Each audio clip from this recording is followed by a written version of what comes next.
Vote দিবে, সেই ভোটে যদি আপনারা সুষ্ঠু ভোট দিয়ে আমাদের সরকার, আমাদের বিএনপি সরকার যদি ক্ষমতায় যায়, তখন আপনাদের এই সমস্যাগুলো তারেক রহমান সলভ করার জন্য চিন্তা ভাবনা করবে। এবং আপনাদের যে সমস্যাগুলো বিগত দিনে আপনারা দেখেছেন, এই 16 বছর ফ্যাসিস্ট আওয়ামী লীগ সরকারের আমলে আমার মনে হয় কৃষকের কোনো উপকার হয়নি।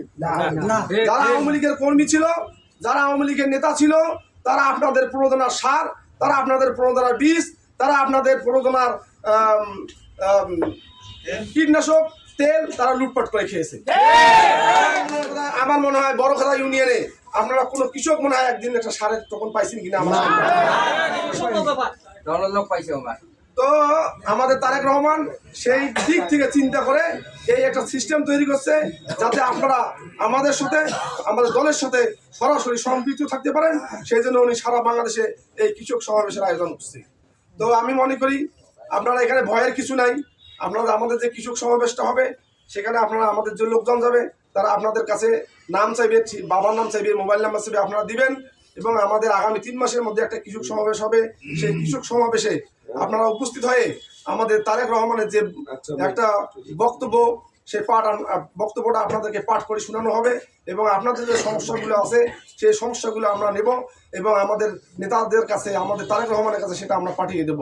এবং আগামী দিনে সেইগুলো সলভ করার জন্য উনি, আমাদের যদি সরকার গঠন হয়, সেগুলো ব্যাপারে উনি আপনাদের ব্যাপারে খোঁজখবর নেবেন এবং সরাসরি সেখানে মোবাইল নাম্বার থাকবে। সরাসরি উনি বলছেন, আমরা 9 নভেম্বর আমরা একটা ঢাকায় কর্মশালায় গিয়েছিলাম, উনি ভার্চুয়ালি বক্তব্য দিচ্ছে। সেখানে উনি সরাসরি আপনাদের ওই কৃষক ভাইদের সাথে, ওখানে একটা ওয়েবসাইট থাকবে, সেই ওয়েবসাইটে আমরা রংপুর বিভাগ, লালমনিরহাট জেলা, হাতীবান্ধা উপজেলা, বড়খোদা ইউনিয়নের 7 নম্বর ওয়ার্ডের আব্দুর রহিম ভাইয়ের সাথে উনি কথা বলবে। ওখানে মোবাইল নাম্বার থাকবে, ওনার কাছে থাকবে, উনি আপনাদের সাথে কথাও বলতে পারে, এরকম একটা উনি আশ্বাস আমাদেরকে দিয়েছেন। এইভাবে উনি সারা বাংলাদেশের কৃষকের কাছে খোঁজখবর নেওয়ার জন্য, এই কৃষক সমাবেশ করার জন্য উনি এটা আমাদেরকে সিস্টেম বাতিয়ে দিয়েছেন। সংগ্রামী নেতৃবৃন্দ, তো আপনারা জানেন এই ফ্যাসিস্ট আওয়ামী লীগ সরকার দীর্ঘ 16 বছর ক্ষমতায় থেকে আমাদেরকে, আজকে তো আমরা এখানে মুক্তভাবে আপনাদের সঙ্গে বড়খোদার মতো জায়গায়, বড়খোদার মতো ইউনিয়নে আমরা একটা ঘরে বা একটা মুক্তভাবে আমরা কথা বলতে পারতেছি। কিন্তু 5ই আগস্টের আগে এই আওয়ামী লীগের সরকার, এই খুনি হাসিনা সরকার, এই হত্যাকারী ফ্যাসিস্ট আওয়ামী লীগ শেখ হাসিনা, তাদের দোসররা, এই পুলিশ লীগ, যুবলীগ, ছাত্রলীগ আমাদের কোথাও দাঁড় করতে দেয়নি, দাঁড়াইতে দেয়নি।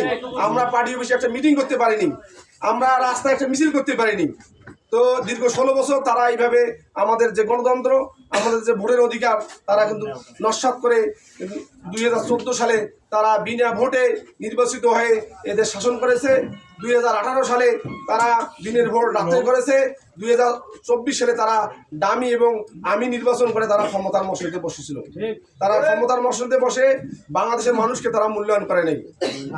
তারা তাদের কর্মীদেরকে, তাদের নেতাদেরকে নিয়ে, তাদের পুলিশ এবং তাদের আমলাদেরকে নিয়ে দেশ চালাইছে। তাদের সাধারণ মানুষের মতামতে কোনো প্রাধান্য দেয়নি। তো সেইখান থেকে আমাদের আগামী রাষ্ট্রনায়ক তারেক রহমান দীর্ঘ 16 বছর এই মানুষের ভোটের অধিকার, মানুষের গণতন্ত্রের অধিকার এবং সংবাদপত্রের মুক্ত স্বাধীনতা, আপনার আমার যে মুক্ত আজকে কথা বলছে, এই স্বাধীনতার জন্য দীর্ঘ 16 বছর আপনার আমার সাথে উনি কিন্তু আন্দোলন সংগ্রামে শুধু লন্ডন থেকে সম্পৃক্ত ছিল। ওনার নির্দেশে দীর্ঘ 16 বছর বাংলাদেশে আন্দোলন সংগ্রাম হয়েছে এই খুনি হাসিনার বিরুদ্ধে। তার এই আলোকে গত 5ই আগস্ট এই ছাত্র জনতার বিপ্লবের মাধ্যমে আমরা একটা স্বাধীন, দ্বিতীয়বারের মতো স্বাধীন রাষ্ট্র পেয়েছি। আজকে আমরা মুক্তভাবে কথা বলতে পেরেছি 5ই আগস্টের পর। তো আগামী দিনে এই অন্তর্বর্তীকালীন সরকার এখন ক্ষমতায় আছে, আপনাদের যে সমস্যাগুলা আমরা শুনবো, আপনাদের জানাবেন। আমরা আগামী দিনে আমাদের তারেক রহমানের কাছে সেগুলো পেশ করব, আমাদের নেতৃবৃন্দর কাছে সেগুলো পেশ করব, কীভাবে বাংলাদেশের মানুষের কৃষি সমস্যা সমাধান করা যায়, কীভাবে বাংলাদেশের মানুষের ন্যায্য মূল্য, কৃষকের ন্যায্য মূল্য, ফলনের ন্যায্য মূল্য, মানে শস্যের ন্যায্য মূল্য আদায় করে নেওয়া যায়, কীভাবে মানুষের সারের সুষম বন্টন কৃষকের ঘরে পৌঁছে দেওয়া যায়, সারের মূল্য কীভাবে স্থিতিশীল রাখা যায়, সে ব্যাপারে আমরা উদ্যোক্তা নেতৃবৃন্দের কাছে কথা বলবো। সংগ্রামী নেতৃবৃন্দ, তো আমি মনে করি আগামী দিনে যখন এই অন্তর্বর্তীকালীন সরকার বাংলাদেশে একটা নির্বাচনের ব্যবস্থা করবে, যখন নির্বাচন হবে তখন আমাদের এই হাতীবান্ধা পাটগ্রামের গণমানুষের নেতা ব্যারিস্টার হাসান রাজীব প্রধান মহোদয় দীর্ঘ 16 বছর মানুষের ভোটের অধিকার, মানুষের গণতন্ত্রের অধিকারের আদায়ের জন্য আমাদের সাথে দীর্ঘ লড়াই সংগ্রাম আন্দোলনের সাথে আমাদের সাথে সম্পৃক্ত ছিল। এবং এই হাতিবান্ধা পাটগ্রামের দীর্ঘ 16 বছরে যত মিথ্যা মামলা, যত হয়রানি মামলা, যত গায়েবী মামলা, যত রাজনৈতিক মামলা আমাদের হাতিবান্ধা পাটগ্রামের বিএনপির সাধারণ মানুষের হয়েছে, উনি কিন্তু এগুলো আমাদের সাথে থেকেই পাশে থেকেই মোকাবেলা করেছে এবং আমাদেরকে অনুপ্রেরণা জুগিয়েছে শহীদ রাষ্ট্রপতি জিয়াউর রহমানের হাতকে শক্তিশালী করার জন্য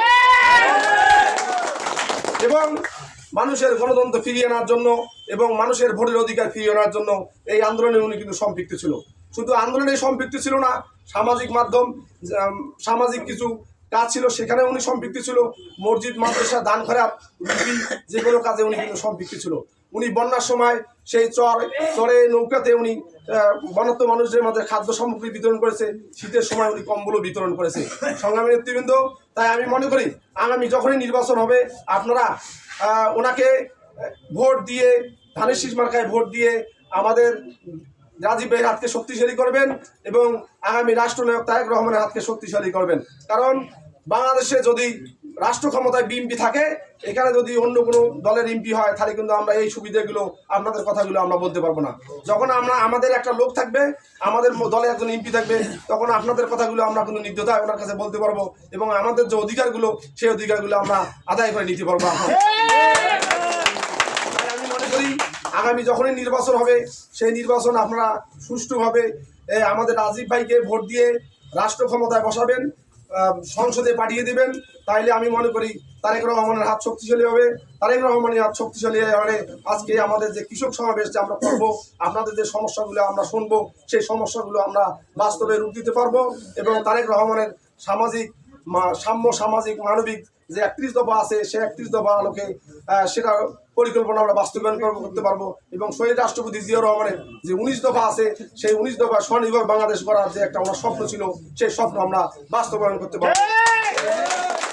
আশাবাদ রেখে আপনারা যে দীর্ঘ সময় আমাদের এখানে এসেছেন, আপনাদের মূল্যবান সময় নষ্ট করে আমাদের মাঝে এসেছেন, এজন্য হাতিবান্ধা উপজেলা কৃষক দলের পক্ষ থেকে আপনাদের প্রতি কৃতজ্ঞতা জ্ঞাপন করে সবার সুস্বাস্থ্য দীর্ঘায়ু কামনা করে আমি আমার কথা শেষ করছি। খোদা হাফেজ। বাংলাদেশ জিন্দাবাদ। শহীদ রাষ্ট্রপতি জিয়াউর রহমান অমরক। বেগম খালেদা জিয়া জিন্দাবাদ। তারুণের প্রতীক তারেক রহমান জিন্দাবাদ। আমাদের অভিভাবক অধ্যক্ষ আসাদুল্লাহ গুলু ভাই জিন্দাবাদ এবং হাতিবান্ধা পাটগ্রামের গণমানুষের নেতা আপনার আমার প্রিয় মানুষ, প্রিয় ব্যক্তিত্ব, আমার অভিভাবক, রাজনৈতিক অভিভাবক ব্যারিস্টার হাসান রাজীব প্রধান মহোদয় জিন্দাবাদ। কৃষক দল জিন্দাবাদ। সবাইকে ধন্যবাদ।